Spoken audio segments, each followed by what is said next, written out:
नमस्कार. सकाळी उठल्यावर सगळ्यात आधी माझं काम असतं खिडक्यांचे पडदे उघडणे, गॅलरीचा दरवाजा उघडणे, सगळ्या खिडक्या उघडून ठेवते. त्यानंतर बेड आवरायला घेतला होता. व्यवस्थित सगळी धूळ वगैरे झाडून गादीवरती अंथरून घेतली आणि बेडशीट पण व्यवस्थित अशी क्लीन करून व्यवस्थित अंथरून घेतली. खूप गरमी वाढली आता, खूपच भयंकर गरमी वाढली आहे. त्यामुळे इतकं गरम होते आणि त्यात लाईट जर का नसेल ना तर झोपच होत नाही संध्याकाळची. त्यानंतर बेड वगैरे व्यवस्थित सगळं आवरला, बेडशीट वगैरे व्यवस्थित केली. कपडे जे पडले होते ते कपड्यांच्या घड्या घालून व्यवस्थित ठेवून दिल्या आणि त्यानंतर घर वगैरे झाडून घेतले व्यवस्थित.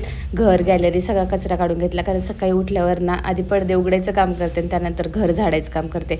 कारण घरात स्वच्छता असली तरच मला पुढचं काम करायची इच्छा होते. त्यानंतर मग स्वयंपाक बनवायला घेतला. भेंडी मी रात्रीच कापून ठेवली होती, कारण मला सकाळी ऑफिसला जायचं होतं आणि सकाळी कापत बसलं ना खूप लेट होतं, मग चपात्या वगैरे तसेच राहून जातात. मग मी रात्रीच तयारी करून ठेवली होती भाजीची. मग सकाळी उठले, त्यानंतर लगेच भेंडी बनवायला घेतली आणि एकदम साध्या पद्धतीने भेंडी बनवते. त्याच्यामध्ये मिरची आणि शेंगदाण्याचं कूट टाकून अशीच खायला मला आवडते. त्यानंतर चपात्याचं पीठ मळून ठेवलं होतं भिजण्यासाठी. इकडे भेंडी शिजते तोपर्यंत मी चपात्या लाटून घेतल्या व्यवस्थित अशा.